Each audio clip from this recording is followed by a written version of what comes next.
Welcome to our YouTube channel. ये मेरा next video है। पिछले वाले वीडियो में हमने बात की थी नाउन पर। आज हम जो बात करने वाले हैं, हम चाहते थे कि आपको एक स्टार्टिंग से वीडियो मिले ताकि आपको ऑल एग्जाम्स में कुछ फ़ायदा मिले। तो हम आज शुरू करने वाले हैं some basic terms of English. English के सम बेसिक टर्म्स ये पॉइंट्स होते हैं, इन्हीं पर टोटल इंग्लिश आधारित होती है। तो हम आज स्टार्ट करने वाले हैं। सबसे पहला पॉइंट हमारा बेसिक टर्म में आता है अल्फाबेट का। अल्फाबेट का जी, अल्फाबेट। अल्फाबेट को हिंदी में बोला जाता है वर्णमाला। वर्णमाला कहते हैं। बहुत लोगों से अगर पूछा जाए सवाल कि वर्णमाला किसे कहते हैं, तो लोग कह देते हैं वर्णमाला को बोलते हैं अक्षर। अक्षर जबकि नहीं होता है। वर्णमाला की हिंदी होती है, इसकी अल्फाबेट की हिंदी होती है वर्णमाला। और जबकि इसमें अगर पूछा जाए कितने अक्षर आते हैं तो सब बता देते हैं कि 26 अक्षर होते हैं। लेकिन 26 ऐसा कुछ नहीं। अल्फाबेट अपने आप में एक शब्द है, इसलिए अपने आप में शब्द है। इसमें कंबाइन होते हैं 26 लेटर्स। 26 लेटर्स में कंबाइन होते हैं। जो कि जो लेटर्स होते हैं वो डिवाइड होते हैं दो पार्ट में। एक पहला पार्ट होता है वॉवेल्स का और दूसरे होते हैं कॉन्सोनेंट्स जो डिवाइड होते हैं। वॉवेल्स हमारे होते हैं 5 और कॉन्सोनेंट्स हमारे होते हैं 21, मतलब कहने का है 21। इनको कंबाइन करके टोटल संख्या बनती है 26 इन 26। इन्हीं पर टोटल हमारी इंग्लिश आधारित होती है। यही 26 लेटर्स आज देखिए पूरी दुनिया में अपना एक फोकस बनाकर बैठे हुए हैं। और इन्हीं 26 का लेटर का देखा जाए, जबकि हम लोग रोज शुरुआत में पढ़ाया भी हम लोगों को गया है ABCDEF, ऐसे आपने खूब पढ़ा होगा। लेकिन आपने इसका कमाल नहीं देखा है। ये 26 ही अक्षर, इतना बड़े बड़े ग्रंथ, बड़े बड़े चीजें, बुकें, स्टोरी बुक बहुत सी लिखी गई हैं, सिर्फ केवल 26 लेटर्स पर। हम लोग करते क्या है, बेसिक चीजें जब जानकारी नहीं होती हैं तो बड़ी चीज को करना भी आसान नहीं होता है। तो हम लोग क्या करेंगे, हम बेसिक पॉइंट से लेकर चलेंगे। तो पहला तो हमने बता दिया आपको अल्फाबेट, जिसको हिंदी में कहते हैं वर्णमाला। इसमें शामिल होते हैं 26 लेटर्स शामिल होते हैं और लेटर्स को दो भागों में डिवाइड किया जाता है। एक 5 आपके वॉवेल होते हैं और 21 आपके कॉन्सोनेंट्स होते हैं, जिनको लिखने का भी तरीका दो तरीके से डिवाइड किया गया। अगर इसको लिखने का भी तरीका अगर देखा जाएगा तो लेटर्स को लिखने का भी तरीका डिवाइड किया गया है दो पार्टों में। एक होता है लोअर, कहने मतलब अपर केस। कौन सा होता है, अपर केस। एक होता है लोअर केस, यहाँ कर सकते हो लोअर केस। इसे लोअर केस में भी लिखा जाता है। मतलब एक एबीसीडी जो होती है, जो कैपिटल ए बनता है और लोअर केस में जो आता है छोटा वाला ए, ये लोअर केस है। दो तरीके से इसको लिखने का भी तरीका है। अब इसके अगर आप लोग जानते हो इंग्लिश के काफी, लेकिन फिर भी आप क्या करते हो, जब कोई चीज लिखते हो तो मेरी प्रॉब्लम्स आ जाती है, हमें लिखने में भी अशुद्धि आती है। क्योंकि अपर केस में लिखा जाए या लोअर केस में लिखा जाए, ये बात हम आगे डिफाइन करेंगे अगले वाले वीडियो में। पहले तो हम इसे जानते हैं कि अल्फाबेट हमारा वर्णमाला होता है, इसमें 26 लेटर्स होते हैं और लेटर्स में शामिल होते हैं दो काइंड्स होते हैं, एक वॉवेल्स होता है, दूसरा होता है कॉन्सोनेंट। अब इनको भी लिखने का तरीका दो तरीके से माना गया है, एक अपर केस में एक लोअर केस में। दो तरीके से लिखने का भी तरीका है। इसके सेकेंड की अगर यूनिट देखी जाए बेसिक टर्म, एक अगला वाला जो है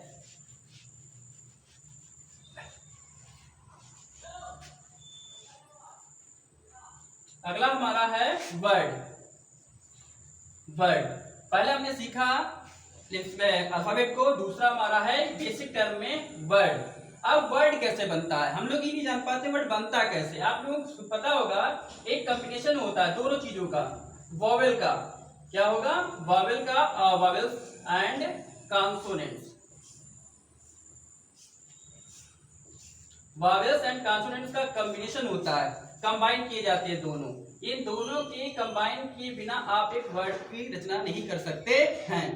अगर वॉवेल की बात की जाए तो वॉवेल आपके क्वांटिटी में, गिनती में 5 होते हैं, जिनकी संख्या मतलब इस तरीके से होता है ए, ई, आई, ओ और यू। और इसमें एक और शामिल होता है वाई। हमें सिर्फ खाली 5 ही बताए जाते हैं या 5 ही पढ़ाए जाते हैं, जबकि एक वाई भी है, वो भी आपका वावेल है, जबकि वो वावेल भी है और लेटर भी है, क्योंकि कॉन्सोनेंट्स भी है, क्योंकि इसको आधा वावेल बोला जाता है और आधा कॉन्सोनेंट्स भी बोला जाता है। ठीक है, आप क्या करते हैं, अगर इनका कंबाइन नहीं करोगे, आप इनको शामिल नहीं करोगे, तो आप एक वर्ड की रचना नहीं कर सकते।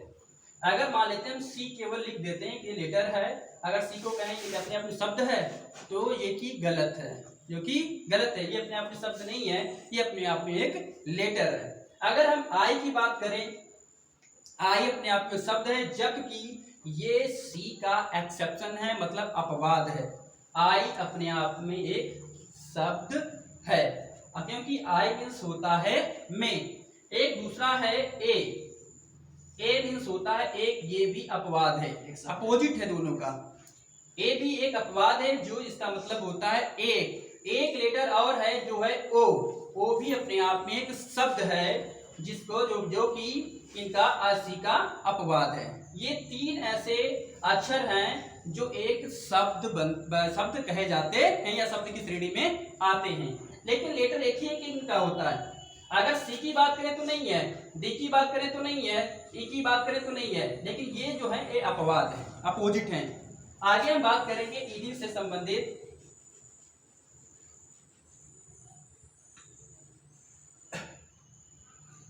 अब देखो क्या हुआ, हमने एक वर्ड बनाते हैं, चलिए मानते हैं सी लिखते हैं, ठीक है, और टी लिख देते हैं। ये अपने आप में एक वर्ड बना नहीं, क्योंकि इसमें हुआ क्या है, आपने जो यूज किए हैं लेटर में, ये भी कॉन्सोनेंट है और ये भी आपका कॉन्सोनेंट है, ये दोनों आपका एक मतलब वर्ड नहीं बना सकते। बनेगा जब आप एक सी कॉन्सोनेंट आपका हो गया, ए आपका वावेल हो गया और टी आपका फिर से कॉन्सोनेंट हो गया, ये अपने आप में एक शब्द बनकर तैयार हो गया, जिसके मीन्स होता है, जिसका प्रोनाउंसिएशन बनता है कैट, और कैट मीन्स होती है बिल्ली। तो कहने का मतलब दोनों के कॉम्बिनेशन से आप एक वर्ड बना सकते हैं। अगर दोनों कॉम्बिनेशन नहीं है तो आप वर्ड नहीं बना सकते। बहुत लोग बोलते हैं SKY स्काई, बोलते हैं स्काई अपने आप में किसी वावेल का इस्तेमाल नहीं किया गया और स्काई अपने आप में एक वर्ड है। मैं मानता हूँ वर्ड है, लेकिन आप ये भी याद रखिएगा इसमें भी एक वावेल है। वो लोग कहते हैं इसमें वावेल का इस्तेमाल नहीं किया गया, लेकिन बट इसमें वावेल है, वो है वाई, जो आधी वावेल है और आधी कॉन्सोनेंट्स है। ठीक है, तब जाके ये बना है स्काई। अब हम बात करने वाले हैं नेक्स्ट सीढ़ी में, आप करते क्या हैं, वर्ड कैसे बनाते हैं, हमने आपको बताया, कॉम्बिनेशन होता है वावेल और कॉन्सोनेंट्स का। अब हम जो बात करने वाले हैं सेंटेंस की, SENTENCE सेंटेंस। सेंटेंस को हिंदी में कहते हैं वाक्य। आप सेंटेंस को हिंदी में कहते हैं वाक्य। वाक्य बनता कैसे है, लिखने को तो हम लिख सकते हैं कैट दिस इज, लिख दिया, हमने लिख दिया है कैट दिस इज, मतलब सेंटेंस हो गया। ये सेंटेंस नहीं है, दिस इज रॉन्ग मेथड, क्योंकि अगर सेंटेंस को बनाने के लिए कुछ ग्रामर्स के रूल्स फॉलो करने पड़ते हैं, तब जाके एक सेंटेंस बनता है। सेंटेंस वही होता है जिसका सार्थक मीनिंग निकलता है, वरना वो सेंटेंस नहीं है जिसकी सार्थक मीनिंग नहीं है। तो यहाँ पर कैट और दिस और इज, इनका लिखने का जो क्रम है वो रॉन्ग है। फिर ग्रामर कहती है सबसे पहले आप सब्जेक्ट का इस्तेमाल करिए, उसके बाद आप हेल्पिंग वर्ब का इस्तेमाल करिए, फिर बताती है अपने से आर्टिकल है या ऑब्जेक्ट है, उस मैनर से आप उसको फ्रेम करिए, तब जाके आपके सेंटेंस बनेगा। ठीक है,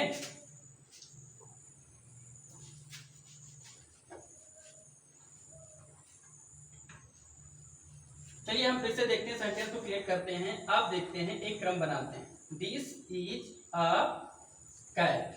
पिछली बार जो हमने वाक्य लिखा और इस वाले वाक्य में थोड़ा डिफरेंस है, क्योंकि इसमें एक रूल लागू हो चुका है। ये अपने क्रम से जगह जगह पर है, और जो दिस आपका है ये एक वर्ड है, और इज जो आपका है एक वर्ड है, और ए आपका जो है एक वर्ड है, कैट भी आपका क्या है, एक वर्ड है। इन वर्ड सब चारों वर्ड ही हैं, इसका भी मतलब एक है। दिस माने होता है या, इज माने होता है, ए माने भी होता है एक, और कैट मीन्स होती है बिल्ली। जिनका कुछ मीनिंग होता है वही एक वर्ड होता है, और वर्डों को क्रम से जो हम सेट करते हैं तब बन जाता है हमारा एक सेंटेंस। और जब सेंटेंस बनता है जिसकी सार्थक मीनिंग भी तैयार हो जाती है। यह एक बिल्ली है, इसका अर्थ निकलता है, क्योंकि पिछला जो सेंटेंस लिखा था उसकी कोई सार्थक मीनिंग नहीं थी, इसलिए वो रॉन्ग मेथड में चला गया। अब आपको कुछ और भी बताते हैं। सेंटेंस के अंदर भी दो पार्ट होते हैं। शायद किसी ने बताया नहीं बताया आपको, लेकिन बट हम बताने का प्रयास करते हैं। पहला पार्ट होता है सब्जेक्ट का, दूसरा होता है प्रेडिकेट का। ये दो पार्ट शामिल होते हैं हमारे सब्जेक्ट के अंदर। अगर सब्जेक्ट की बात की जाए तो सब्जेक्ट को हिंदी में बोलते हैं कर्ता। अब कर्ता कौन हो सकता है, क्या हो सकता है, ये डिपेंड तो करता है सेंटेंस के ऊपर। जो स्टार्टिंग हो सकता है, कहने का मतलब Ram Shyam, I we you they, see it, कोई भी हो सकता है सब्जेक्ट में। और कहने का जिरेंट भी हो सकता है, एडजेक्टिव हो सकता है, वो तो सब्जेक्ट पर डिपेंड करता है। और शेष सब्जेक्ट को छोड़कर शेष जो भाग होता है वो होता है वर्ब से। अभी आगे हम वर्ब की क्लास पर जो बात चर्चा करेंगे तो सारी वर्ब आपको डिफाइन करके बताएंगे।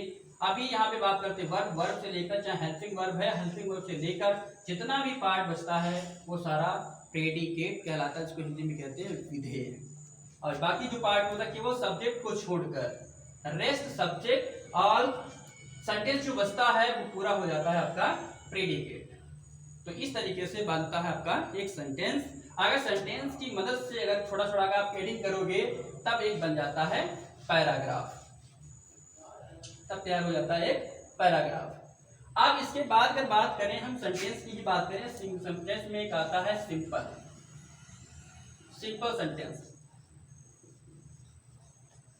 सेंटेंस, और इसी में आता है कंपाउंड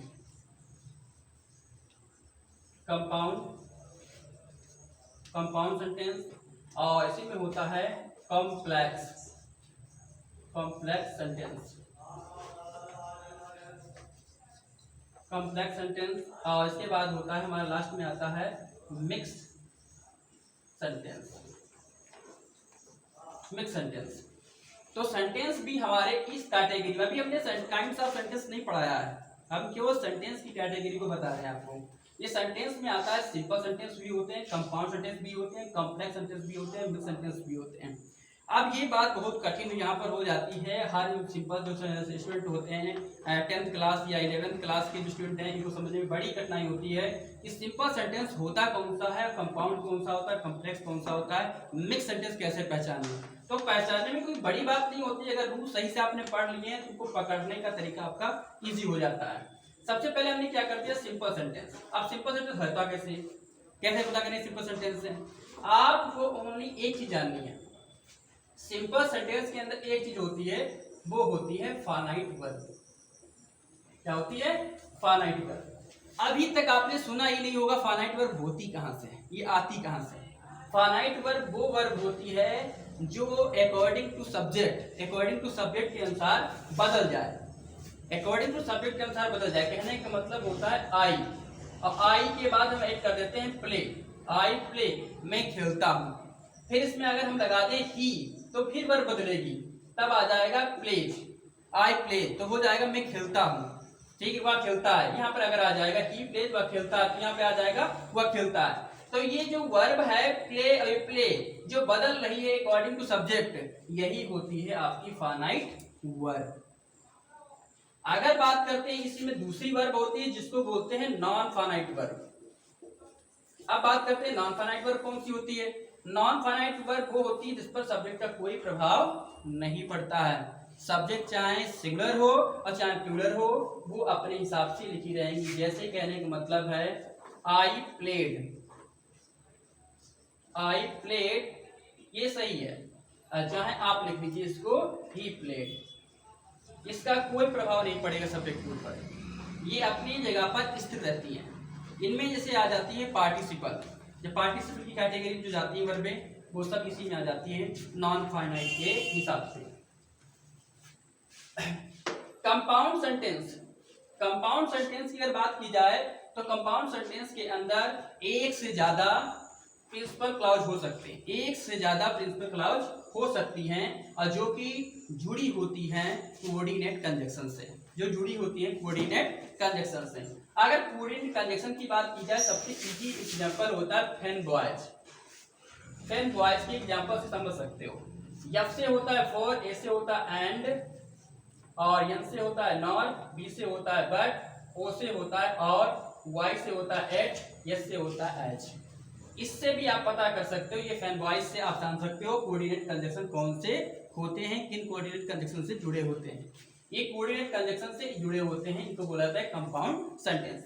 इनमें होता क्या है, कंपाउंड सेंटेंस जिसमें होता है, इसमें होती है प्रिंसिपल क्लाउज, और दूसरी सेकंड नंबर पे आती है कोऑर्डिनेट क्लाउज। और जो कोऑर्डिनेट क्लाउज होती है वो डिपेंड होती है कोऑर्डिनेट कंजक्शन से जुड़ी होती है, जिसको आप आसानी से इन कंजक्शन की मदद से पहचान सकते हैं कौन सी कोऑर्डिनेट क्लाउज होती है।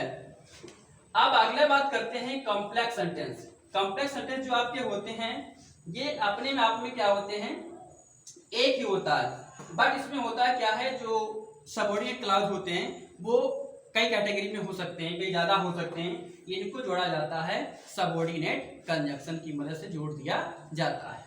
रही बात आती है मिक्स सेंटेंस की, तो मिक्स सेंटेंस जो आपके होते हैं ये ऑल का मिश्रण होता है तैयार, इसी को हिंदी बोलते हैं मिक्स सेंटेंस।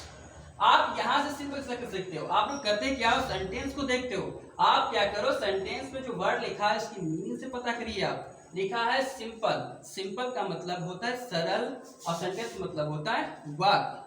फिर लिखा है कंपाउंड, कम मतलब होता है, कंपाउंड मतलब जोड़ वाला, जुड़ा होने वाला।